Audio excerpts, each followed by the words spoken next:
प्रेम की ऐसी कहानियां होती हैं जो तर्क को चुनौती देती हैं। ऐसी कहानियां जहां हृदय असंभव, अलभ्य और दैवीय को समर्पित हो जाता है। यह भी एक ऐसी ही कथा है, एक ऐसे पुरुष की कथा जो चंद्रमा से प्रेम कर बैठा। वह पूरे विश्वास के साथ मानता था कि पूर्णिमा की रातों में चंद्रमा स्वर्ग से उतरकर मनुष्यों के बीच सबसे रूपवती स्त्री के रूप में विचरण करता है। यह पागलपन की कहानी नहीं है, यह आस्था की कहानी है, सच्चे प्रेम के स्वभाव की कहानी, और उस खोज की कि कई बार भ्रम और वास्तविकता के बीच की रेखा उतनी स्पष्ट नहीं होती जितनी हम सोचते हैं।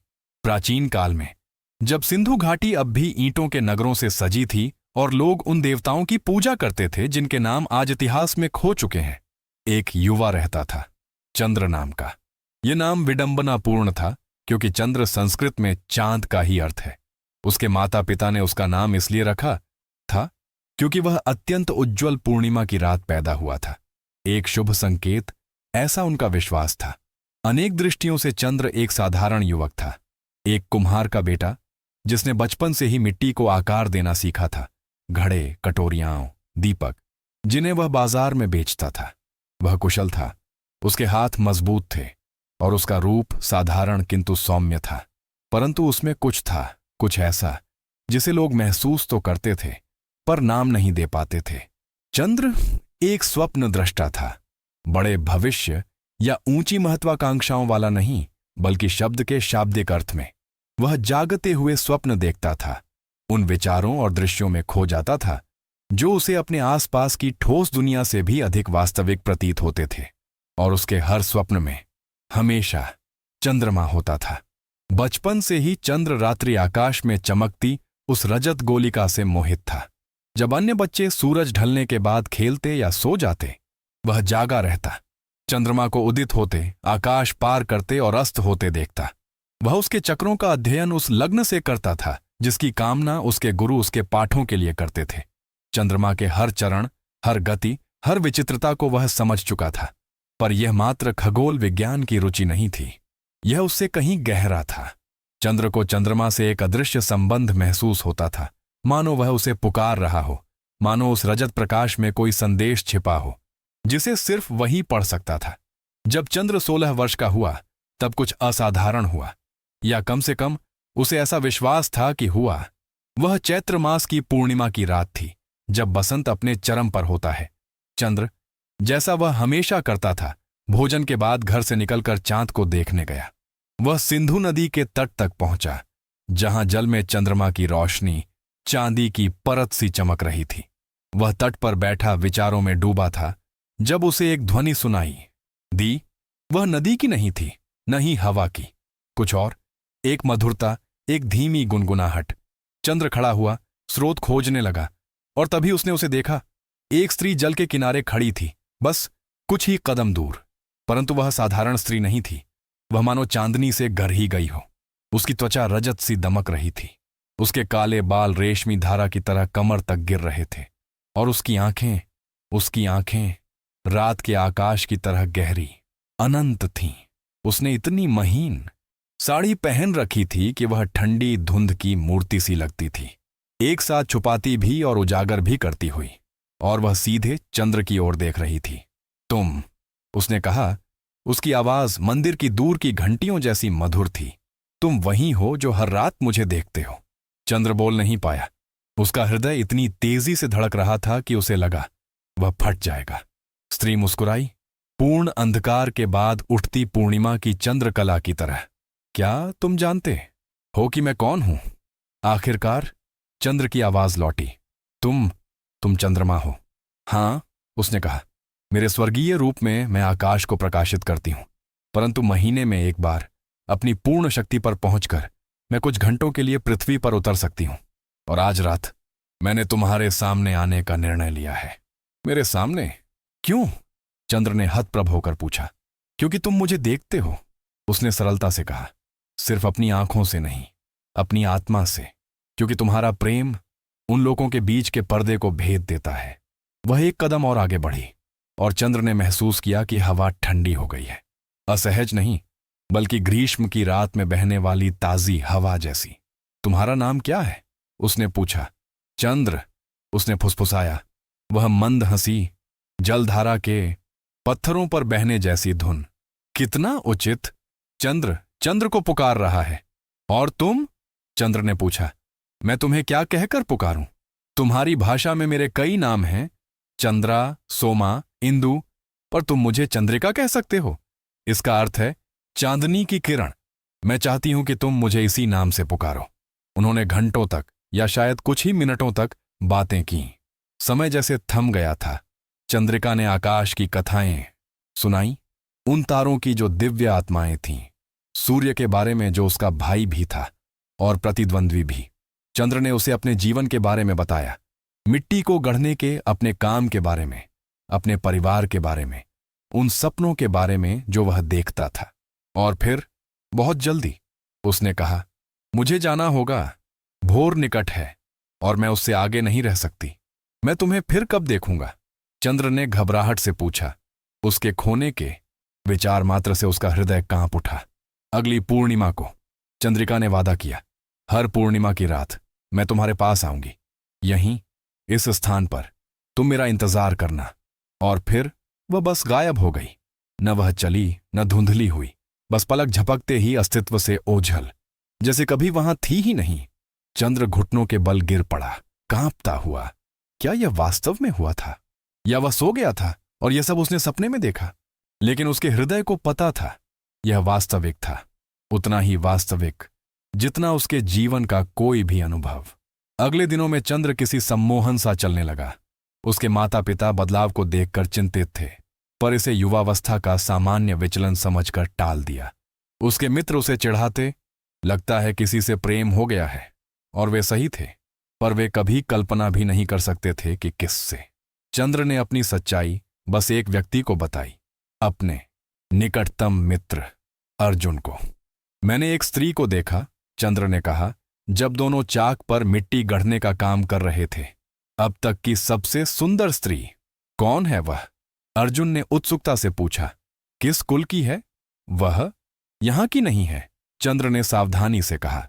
किसी और गांव की है। भाग्यशाली हो तुम, हमें कब मिलवाओगे? चंद्र झिझका। फिर उसने पूरा सत्य कहने का निश्चय किया।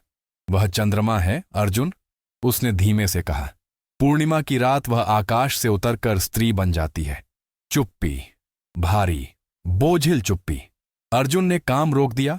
उसने चंद्र को उस नजर से देखा जो चिंता और अविश्वास को मिलाकर बनती है। मित्र, उसने नरमी से कहा, तुम बहुत मेहनत कर रहे हो। भट्ठी की गर्मी ने तुम्हारे दिमाग को प्रभावित कर दिया है। चंद्रमा एक देवता है, न कि मुझे पता है जैसा लगता है, चंद्र ने बीच में कहा, पर यह सत्य है।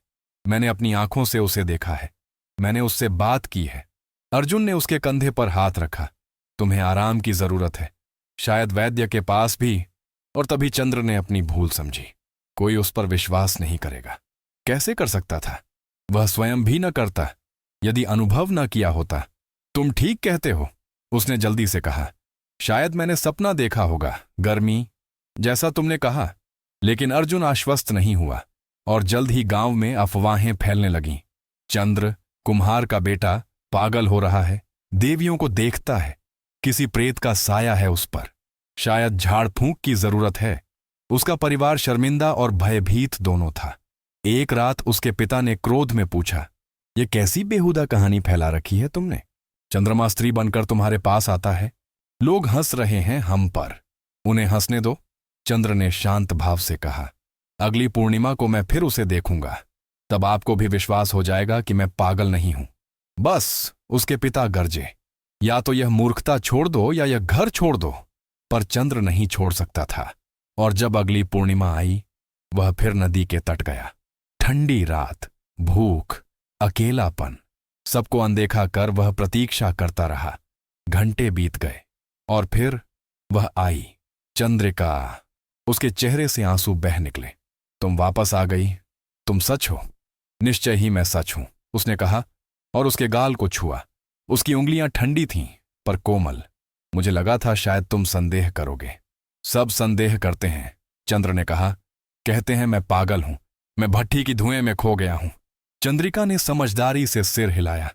मनुष्य प्रायः वही देखते हैं जो उनके लिए सुविधाजनक होता है। पर तुम अलग हो, चंद्र, हमेशा से। उस रात वे नदी तट पर साथ साथ चले। चंद्रिका ने आकाश की ओर कथाएं सुनाई और चंद्र ने अपना मन और खोल कर रख दिया। अगले महीनों में यह एक पवित्र लय बन गया। हर पूर्णिमा एक मिलन, हर मिलन गहरा होता प्रेम। पर साथ ही चंद्र का संसार भी बिखरने लगा। महीने बीतते गए। हर पूर्णिमा की रात चंद्र और चंद्रिका का मिलन। हर मिलन के साथ उनका प्रेम और गहरा होता गया। लेकिन साथ ही चंद्र का सांसारिक जीवन बिखर रहा था। उसके माता पिता शर्म और हताशा के मिश्रण से भरे हुए आखिरकार एक रात फट पड़े। तुमने हमारी प्रतिष्ठा मिट्टी में मिला दी है, उसके पिता गरजे।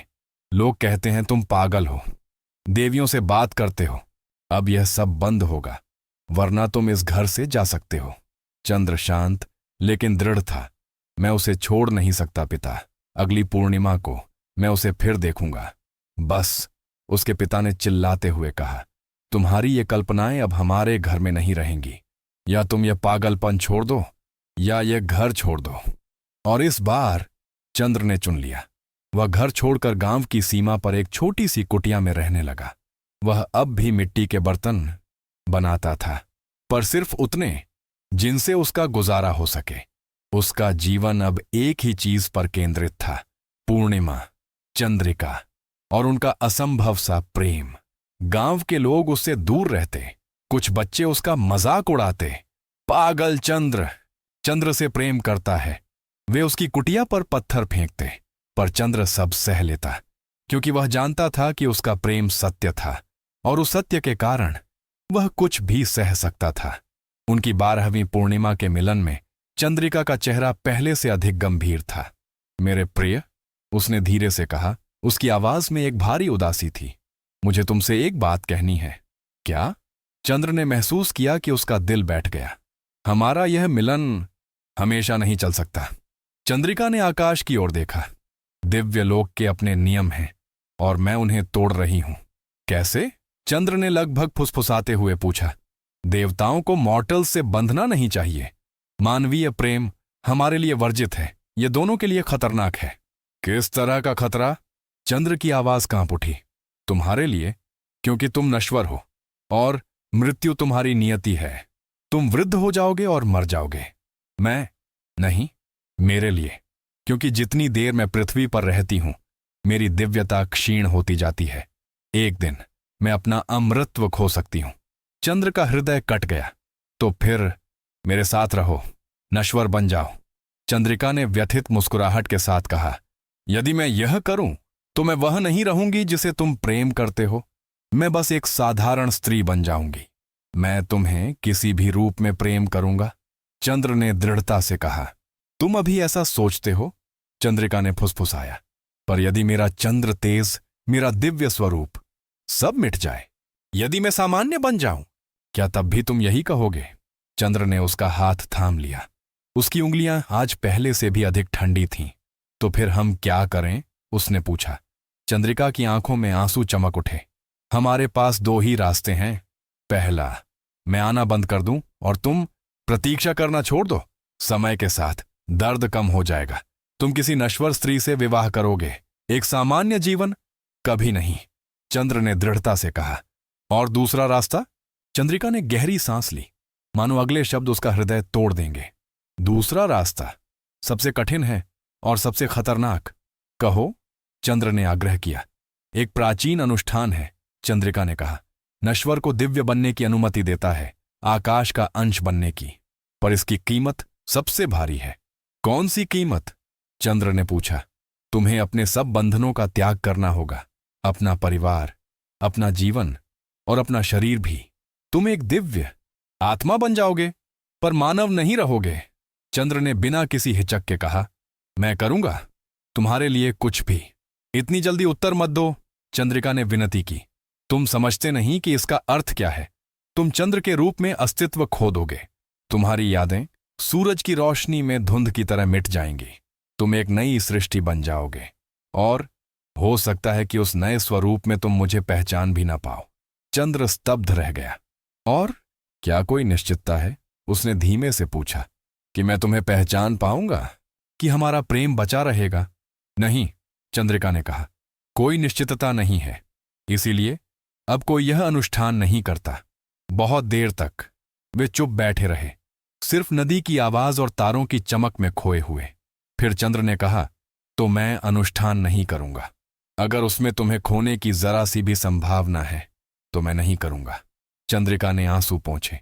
लेकिन इसका मतलब है, चंद्र ने शांत स्वर में कहा, कि हम ऐसे ही मिलते रहेंगे हर पूर्णिमा। यही पर्याप्त है, बस यही काफी है। उसके शब्दों में दृढ़ता थी और समर्पण भी। चंद्रिका ने उसे देखा, उसकी आंखों में प्रेम और वेदना मिश्रित थे। तुम सही कहते हो, उसने कहा, और अगर देवता हमें जबरन अलग कर दें तो हम उस समय मुकाबला करेंगे। लेकिन देवता पहले से ही देख रहे थे। स्वर्गलोक में देवता चंद्रिका को चुपचाप देख रहे थे। हर महीने उसका तेज थोड़ा और मंद हो रहा था। उसका दिव्य प्रकाश पहले जैसा चमकदार नहीं रहा। उसका भाई सूर्यदेव सबसे पहले समझ गया। मेरी बहन बुझ रही है, सूर्य ने गंभीरता से कहा। वह अपनी दिव्यता खर्च कर रही है किसी ऐसी चीज पर जिसका हमें पता नहीं। देवताओं की सभा बुलाई गई। इंद्र, अग्नि, वरुण, यम और अनेक देव उपस्थित थे। इंद्र ने अपनी दिव्य दृष्टि का उपयोग किया और जो उसने देखा उसे देखकर सभा में गहरी नापसंदगी फैल गई। वह पृथ्वी पर उतरती है, इंद्र ने कहा, और एक नश्वर पुरुष से मिलती है। स्वर्ग में हलचल दौड़ गई। यह तो नियमों का उल्लंघन है, एक देव चिल्लाया। यह अस्वीकार्य है, दूसरे ने कहा। सूर्य ने क्रोध से कहा, तो हमें उसे रोकना होगा, इससे पहले कि वह पूरी तरह नष्ट हो जाए।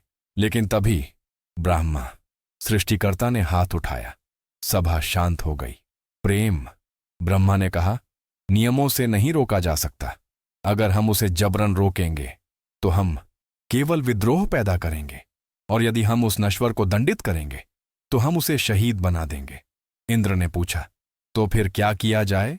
ब्रह्मा ने उत्तर दिया, हम एक परीक्षा लेंगे, एक ऐसी परीक्षा जो उसके प्रेम का वास्तविक स्वरूप बताएगी। यदि यह प्रेम शुद्ध, सत्य और त्यागमय है तो शायद उसकी कहानी का रास्ता खुल सकता है। लेकिन यदि यह केवल मोह या कल्पना है तो यह स्वयं ही मिट जाएगा। देवताओं ने सहमति जताई और इसी के साथ परीक्षा शुरू हुई। अगली पूर्णिमा की रात चंद्र नदी किनारे गया, जैसा हर बार जाता था। लेकिन इस बार चंद्रिका नहीं आई। वह पूरी रात प्रतीक्षा करता रहा, ठंडी हवाओं में कांपता रहा, लेकिन चंद्रिका का कोई चिन्ह नहीं। सवेरा हुआ, उसका हृदय टूट चुका था। पर अगले महीने फिर वही पूर्णिमा की रात, नदी किनारा और खामोशी। चंद्र का मन डगमगाने लगा। क्या उसने उसे छोड़ दिया? क्या देवताओं ने रोक दिया? यह सबसे दर्दनाक सवाल, जो कुछ भी उसने महसूस किया, क्या वह सब कल्पना थी? लेकिन फिर उसके भीतर कुछ चमका। वह यादें, उसका स्पर्श, उसकी आवाज, उसकी हंसी, ये सब कल्पना नहीं हो सकता था। नहीं, वह निश्चयपूर्वक जानता था चंद्रिका वास्तविक थी। और तब उसने एक निर्णय लिया। अगर चंद्रिका उसके पास नहीं आ सकती तो वह चंद्रिका के पास जाएगा। भले ही यह असंभव लगे, भले ही उसकी जान चली जाए, वह आकाश तक पहुंचेगा, वह चंद्र तक पहुंचेगा। चंद्र ने ऋषियों, विद्वानों और यात्रियों से पूछा, आसमान तक कैसे पहुंचा जा सकता है? उनमें से कई हंसे, कई ने दया से उसकी ओर देखा। लेकिन एक बूढ़े तपस्वी ने कहा, पुरानी कथाओं में वर्णित है, एक पर्वत है इतना ऊंचा कि उसकी चोटी स्वर्ग से मिलती है। वह है मेरू पर्वत, सृष्टि का धुरी बिंदु। चंद्र के भीतर आशा की लौ जली। वह कहाँ है? उसने पूछा। बहुत उत्तर में, मनुष्यों की भूमि से परे। वहां पहुंचना वर्षों की यात्रा है, और शायद वह वास्तव में अस्तित्व में भी न हो। चंद्र ने बिना झिझक कहा, मैं जाऊंगा। ऋषि ने उसे गहराई से देखा। तुम वही हो जो चंद्रमा से प्रेम करता है। चंद्र ने सिर हिलाया। और तुम सच में मानते हो कि वह अस्तित्व में है? मैं जानता हूं कि वह है, चंद्र ने दृढ़ता से कहा। ऋषि ने धीरे धीरे मुस्कुराते हुए कहा, तो शायद तुम ही वह हो जो यह यात्रा कर सकता है, क्योंकि यह मार्ग ताकत से नहीं बल्कि आस्था से तय होता है। जाओ पुत्र, देवताओं की परीक्षा तुम्हारा इंतजार कर रही है। चंद्र ने अपने गांव को अंतिम बार देखा। किसी को अलविदा नहीं कहा, क्योंकि कोई समझता ही नहीं। एक नश्वर मनुष्य चांद तक पहुंचने की यात्रा पर, यह पागलपन था। लेकिन प्रेम अक्सर वैसा ही होता है, असंभव, बेहिसाब, नियमों से परे। अपनी लकड़ी की छड़ी, कपड़ों का एक छोटा सा बंडल और चंद्रिका की यादें लेकर वह उत्तर की दिशा में चल पड़ा। दिनों तक वह धधकते रेगिस्तान से गुजरा। सूरज सिर पर आग बरसा रहा था, पैर रेत में ढंसते जा रहे थे, पानी खत्म हो गया था और धूप से उसकी त्वचा जल रही थी। उसने बार बार सोचा, क्या यह पागलपन है? क्या मैं वापस लौट जाऊं? लेकिन हर बार उसकी आंखों के सामने चंद्रिका का चमकता चेहरा आ जाता और वह आगे बढ़ता। एक शाम जब वह लगभग बेहोश हो चुका था, एक कारवां उसे मृत समझकर उठा ले गया। उसे पानी दिया, खाना दिया। तुम यहां क्या कर रहे थे? कारवां के नेता ने पूछा। चंद्र ने बस इतना कहा, मैं आसमान की ओर जा रहा हूं। आदमी ने हंसते हुए सिर हिलाया। अगर तुम यह सुन रहे हो, अभी वापस लौट जाओ।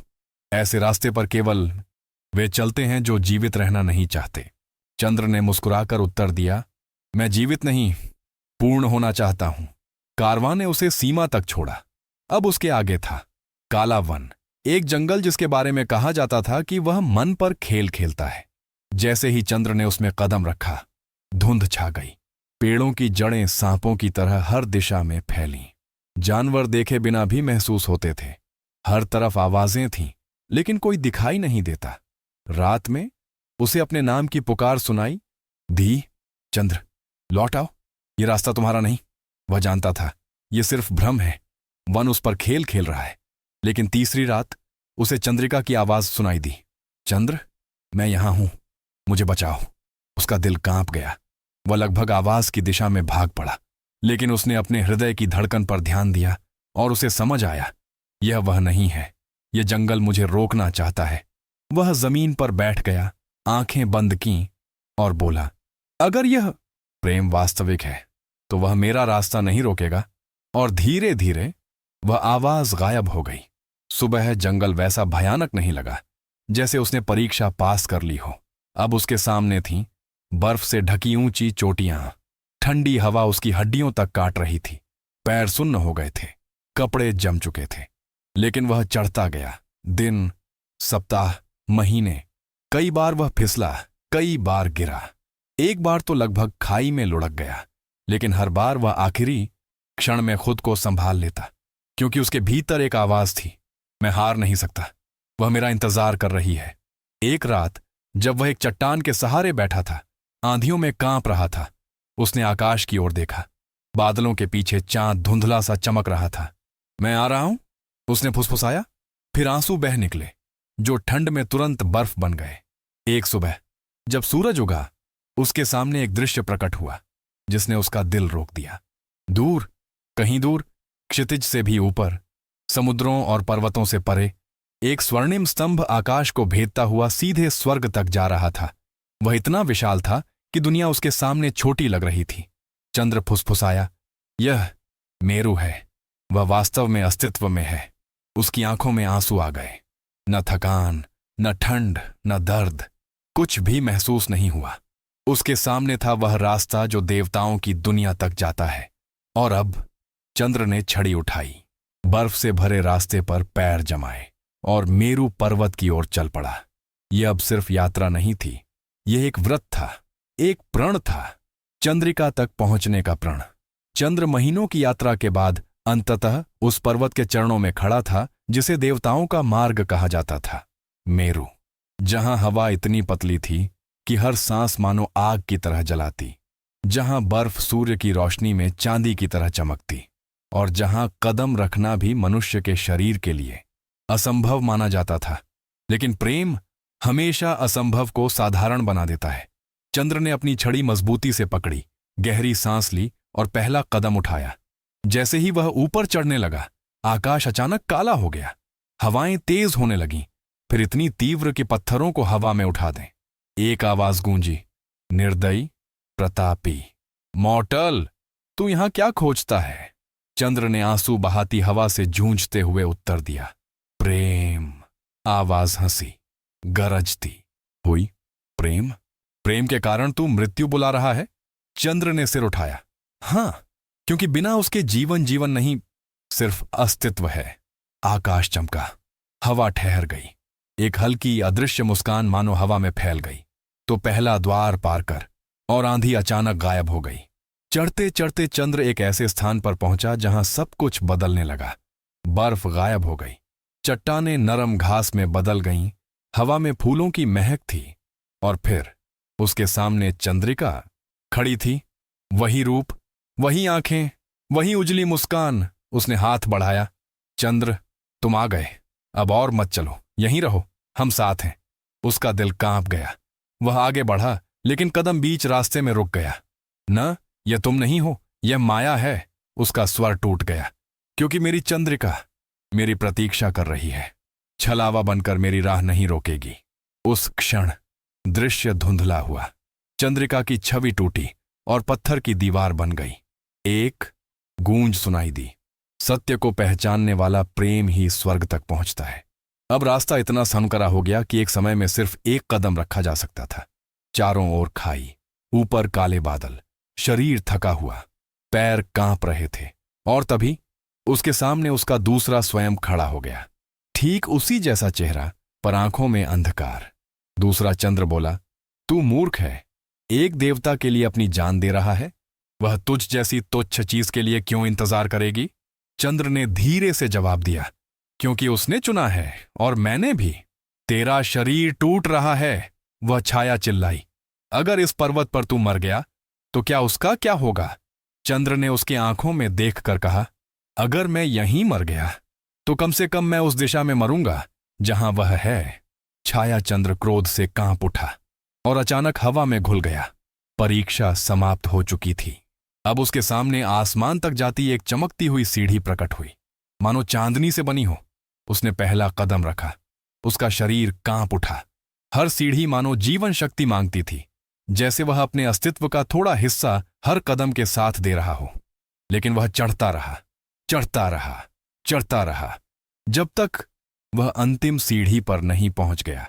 और वहां सफेद रोशनी में लिपटी हुई उसकी चंद्रिका खड़ी थी। वह दौड़कर उसकी ओर आई। उसका चेहरा आंसुओं से चमक रहा था। तुम यहां तक पहुंच गए? उसकी आवाज कांप रही थी। चंद्र ने उसकी ओर हाथ बढ़ाया। मैंने कहा था, मैं तुम्हें नहीं छोड़ूंगा। चंद्रिका ने उसका चेहरा थामा और बोली, तुम्हारे कारण देवता स्तब्ध हैं। कभी किसी नश्वर ने इतना लंबा सफर तय नहीं किया। उसने आंसू पोंछे। और अब वे आ रहे हैं। आकाश अचानक सुनहरी रोशनी से भर गया। पहाड़ के शिखर पर, जहां हवा भी मुश्किल से टिकती है, वहां एक एक करके देवताओं के स्वरूप प्रकट होने लगे। वातावरण भारी हो गया, न डर से न खतरे से, बल्कि सिर्फ दिव्यता के भार से। चंद्र ने अनायास ही चंद्रिका का हाथ कसकर पकड़ लिया। वह मुस्कुराई, लेकिन मुस्कान में चिंता थी। सबसे पहले इंद्र प्रकट हुए, स्वर्ण कवच, प्रचंड आंखें और आवाज जो बादलों को फाड़ दे। चंद्र, नश्वर पुत्र, तूने वह कर दिखाया जो किसी मनुष्य ने युगों से नहीं किया। फिर सूर्यदेव आए, तेज इतना कि उसे देखकर बर्फ तक पिघल जाती। उन्होंने चंद्रिका को देखा, उनकी बहन, और उनकी आंखों में क्रोध और दुख दोनों थे। तुमने अपनी शक्ति खर्च कर दी है चंद्रिका। हर बार पृथ्वी पर उतरकर तुमने खुद को कमजोर किया है। चंद्रिका ने दृढ़ आवाज में कहा, मैंने यह प्रेम के लिए किया, स्वेच्छा से किया। फिर तीसरे, एक शांत, स्थिर, सभी दिशाओं में महसूस होने वाले स्वरूप के साथ ब्रह्मा प्रकट हुए। उन्होंने सिर्फ एक नजर चंद्र पर डाली और बोले, यह प्रेम सिर्फ भावना नहीं है, यह संकल्प है, यह साधना है, यह सत्य है। देवता एक वृत्त में खड़े थे, बीच में चंद्र और चंद्रिका, दो प्राणी, एक नश्वर, एक दिव्य, लेकिन दोनों की आंखों में एक ही रिश्ता चमक रहा था, अटूट प्रेम। इंद्र ने हाथ उठाया, हम यहां निर्णय करने आए हैं। उनकी आवाज खड़खड़ाती बिजली जैसी थी। चंद्रिका अब पृथ्वी पर नहीं उतर सकती, इससे देवधर्म टूटता है, और नश्वर चंद्र स्वर्ग में नहीं रह सकता, इससे प्रकृति का नियम। सूर्य ने कठोर स्वर में कहा, संबंधों को कानून से नहीं चलाया जा सकता। ब्रह्मा ने धीरे से कहा, लेकिन प्रेम वह शक्ति है जो सृष्टि को आगे बढ़ाती है, हमें इसे नष्ट नहीं करना चाहिए। देवताओं के बीच बहस शुरू हुई। सहमति नहीं बन पा रही थी और तभी चंद्रिका आगे बढ़ी। उसने कहा, मेरे पास एक विकल्प है। सारी दुनिया एक क्षण को शांत हो गई। मैं अपनी दिव्यता त्याग दूंगी। उसकी आवाज कांप रही थी, लेकिन उसमें दृढ़ता थी। मैं चंद्र के साथ मरणशील जीवन जीऊंगी, उसकी तरह जीऊंगी, उसकी तरह मरूंगी। देवताओं के चेहरे बदल गए, आश्चर्य में, भय में, सम्मान में। इंद्र गरज उठे, चंद्रिका, क्या तुम्हें समझ है तुम क्या मांग रही हो? सूर्य ने गंभीर स्वर में कहा, तुम मेरी बहन हो, मेरे प्रकाश का अंश। अगर तुमने दिव्यता छोड़ी तो तुम मृत्यु को बुलाओगी। चंद्रिका ने कहा, मैं जीवन चुन रही हूं, वही जीवन जिसे ये नश्वर प्रतिदिन जीते हैं, पूर्णता से, नश्वरता के साथ, प्रेम के साथ। फिर उसने चंद्र का हाथ पकड़ा।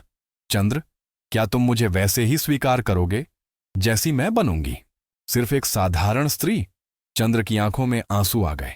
उसने धीरे से कहा, तुम साधारण कभी नहीं हो सकती, और मैं तुम्हारे साथ हर रूप में रहूंगा। ब्रह्मा आगे आए। उनकी मुस्कान धीमी लेकिन गहरी थी। सृष्टि का सबसे दुर्लभ सत्य आज यहां प्रकट हुआ है। प्रेम जो स्वेच्छा से त्याग करे, वह दिव्यता से कम नहीं। इंद्र ने सिर झुकाया, सूर्य ने अपने तेज को कम किया, बाकी देवताओं ने मौन सहमति दी। अंततः निर्णय सुनाया गया। ब्रह्मा ने हाथ उठाए। सफेद, उजली चांदनी जैसी दिव्य आभा चंद्रिका के शरीर से उठने लगी। वह कांपी, उसका स्वर टूट गया।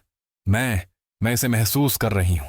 उसकी चमक कम होने लगी, धीरे धीरे, सौम्यता के साथ, और फिर पहली बार उसका शरीर गर्म हुआ, नश्वर, जीवित, स्पर्श योग्य।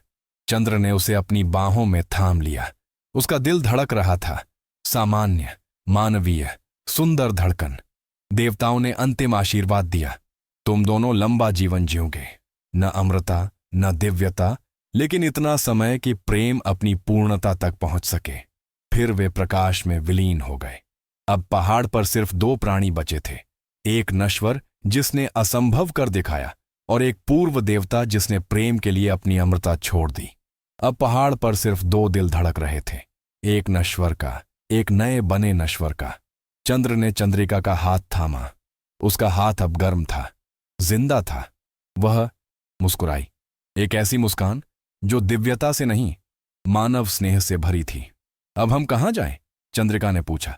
चंद्र ने दूर क्षितिज को देखा, बर्फ से ढका संसार, घाटियां, नदियां, और उन सब के पार नया जीवन।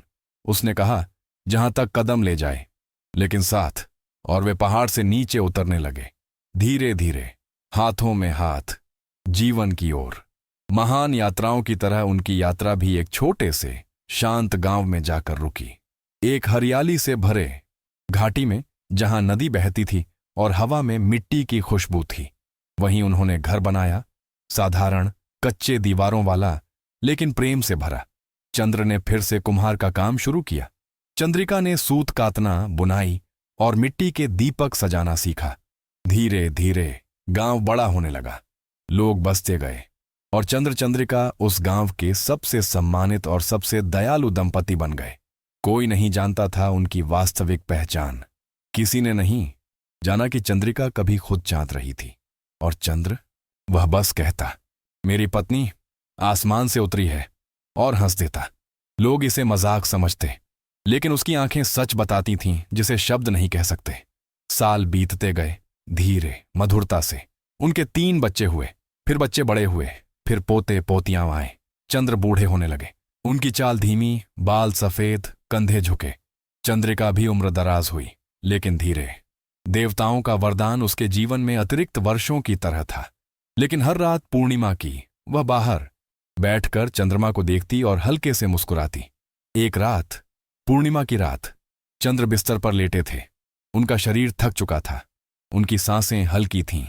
चंद्रिका उनके पास बैठी थी, उनका हाथ थामे, आंखों में आंसू लिए। चंद्र ने धीरे से कहा, मत रो, हमारी कहानी पूरी हो चुकी है, पूरी और सुंदर।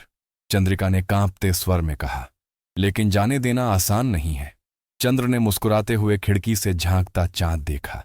वह आज कितना सुंदर है, बिल्कुल वैसी ही जैसी तुम पहली रात थी। चंद्रिका रो पड़ी। क्या अब भी मुझे वैसी ही देखते हो? झुर्रियों और सफेद बालों के साथ। चंद्र ने उसकी हथेली चूमी। तुम हमेशा मेरी चंद्रिका रहोगी, मेरा रजनी किरण। उन्होंने आंखें बंद कीं और हल्की मुस्कान के साथ उनकी आखिरी सांस मुक्त हो गई। चंद्रिका चुपचाप उनका हाथ थामे रही जब तक हाथ ठंडा न हो गया। उस रात उसने पहली बार जाना कि मानवीय दुख कितना गहरा हो सकता है, लेकिन उसने यह भी जाना कि इसे महसूस करने का मतलब है कि उसने सच्चा प्रेम जिया था। चंद्र के बाद चंद्रिका 20 वर्षों तक जीवित रही। उसने पोते पोतियों को पाला, कहानियां सुनाई और हर लड़की को सिखाया प्रेम का अर्थ है चुनना। हर दिन, बार बार, और हर पूर्णिमा की रात वह चुपचाप बाहर बैठती, चंद्रमा को देखती और फुसफुसाती, मैं यहां हूं मेरे प्रिय। जिस दिन उसका अंत आया वह परिवार से घिरी थी। उसकी सबसे छोटी बेटी ने पूछा, मां, आप हमेशा चांद को इतने प्यार से क्यों देखती थीं? चंद्रिका ने मुस्कुराते हुए कहा, क्योंकि मैं कभी उसका हिस्सा थी और फिर मैंने धरती को चुन लिया। बेटी ने कहा, यह तो कोई कहानी जैसी लगती है। चंद्रिका ने उत्तर दिया, जीवन कभी कभी कहानियों से भी सुंदर होता है। और फिर शांत सांस के साथ वह भी चली गई। कहते हैं उस रात चांद असाधारण रूप से चमका। कुछ लोगों ने शपथ ली कि उन्होंने चंद्रमा की सतह पर 2 आकृतियां देखीं, हाथों में हाथ लिए, एक दूसरे के पास खड़े, एक पुरुष, एक स्त्री। आखिरकार फिर से मिल गए। शायद यह सिर्फ कल्पना है, शायद यह सच, लेकिन कहानी हमें सिखाती है